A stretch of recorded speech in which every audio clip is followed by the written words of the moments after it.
And that was lovely. So I'm going to do that again too, because I think that there are some challenges at home, and getting away is really helpful. Yeah. So yeah, I think trying to maximise. I'm writing notes to myself. Maximise my kind of enjoyment at home. Yeah. As well as at work. Yeah.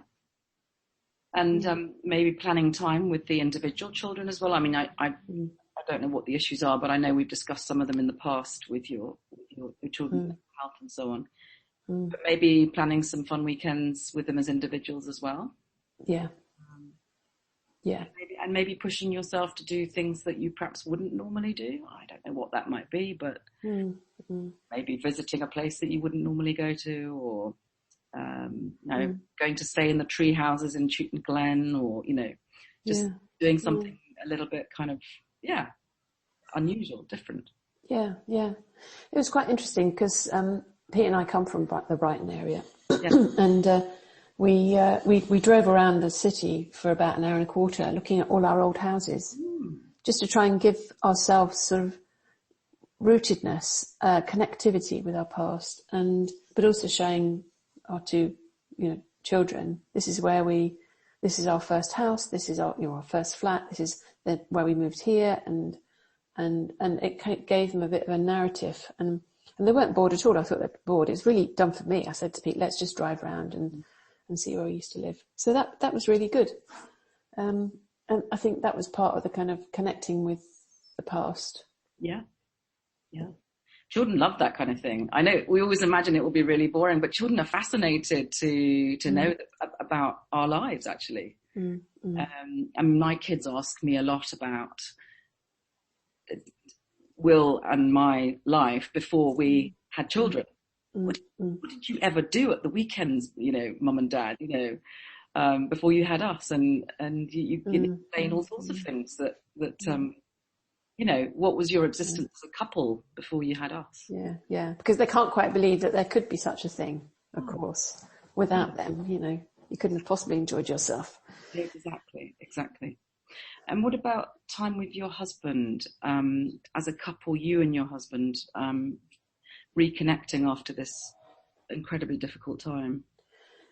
I think that we have reconnected quite a lot, but kind of in the context of the family. We do sit and chat on our own in the evening. There's nothing like kind of trying to get rid of everybody and then having a half an hour just to chat. Yeah. I think that has been good, and he and I are going to be together forever until we don't exist anymore. And it was quite interesting because actually, what was it that something came up a couple of days ago, and it was about, should you be cremated or buried? These things just come up in the conversation. I said, well, I have a funeral plan, because I made it. And actually nobody was surprised, but nobody linked it with my illness. I was going to say, I suspect they just thought you were an organised person. They did. And I said to Pete, what about you? He said, well, I don't give a monkeys, because once I'm dead, I don't care. I said, this isn't about you, it's about what you help other people to do when you're gone. And so, I don't want to wake, I don't want any, I don't want, you go and have a really nice meal when you feel strong enough and celebrate. But, I knew that I wanted to be buried, and I wanted it to be kind of one of these, natural, wicker things, and in a kind of one of these nice natural environments. And I said to my family, I could tell you where to find it if you ever need it. And I told them where to find it. And I said, look, I won't go through the details now, but it's quite simple. And that's where you'll find it. And perhaps if I get ill, then I'll talk about it more. But very, very simple things. Like, I wanted them to make a friendship bracelet, put that on me, that sort of thing. And paint my nails and stuff like that. So, and none of the kind of the religion side of things.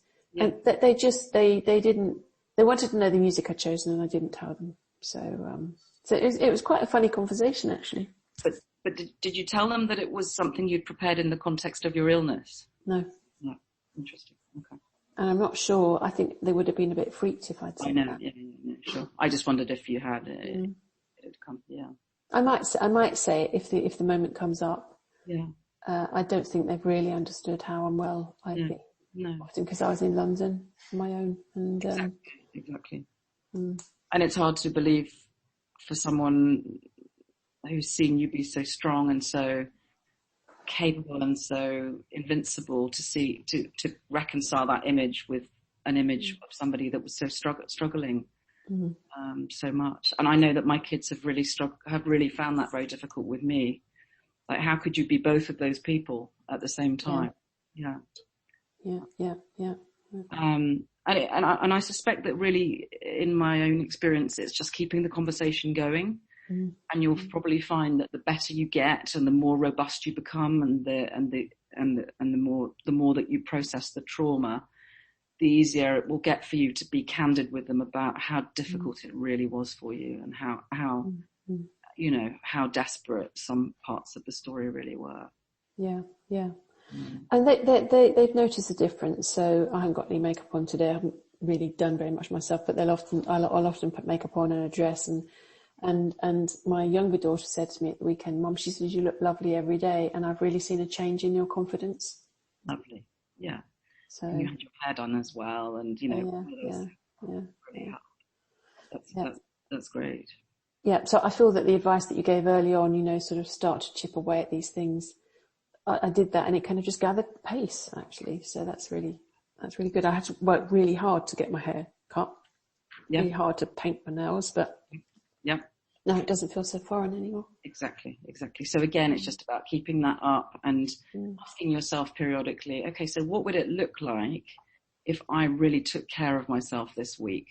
I'm not necessarily saying that you need to go and lie in a spa or, but what would it look like if I really took care of myself this week? What would I do for myself? What would I stop doing? Yeah.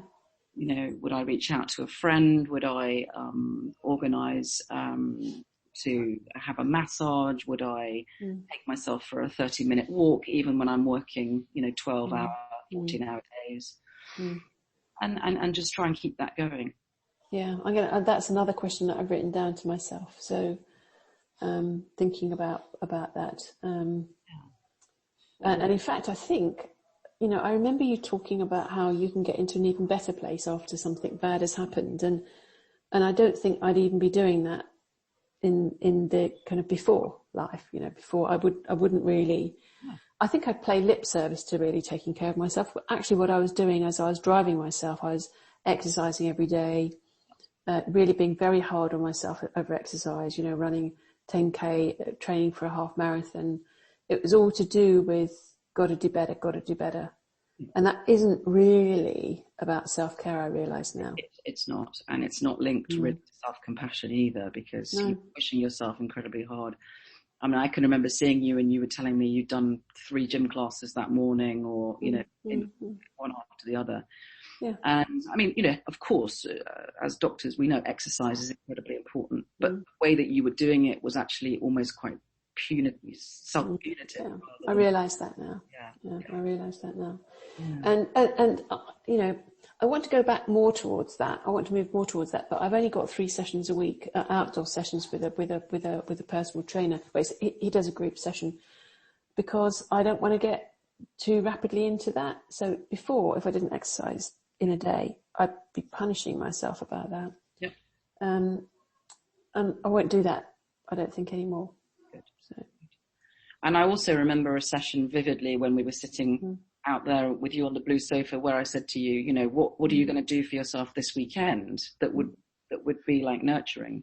And you really struggled, to find anything that you could, I could go for a walk.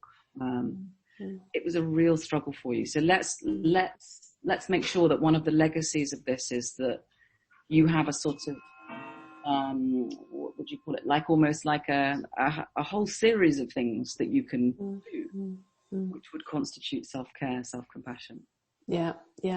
Well, I woke up this morning thinking I'm going to get the family to have a kind of a nail bar session this evening. So they'll often want to go and watch the TV, but no, we're going to do our nails, and people will love that. Yeah. So yeah. I mean, as you rightly say, good can come out of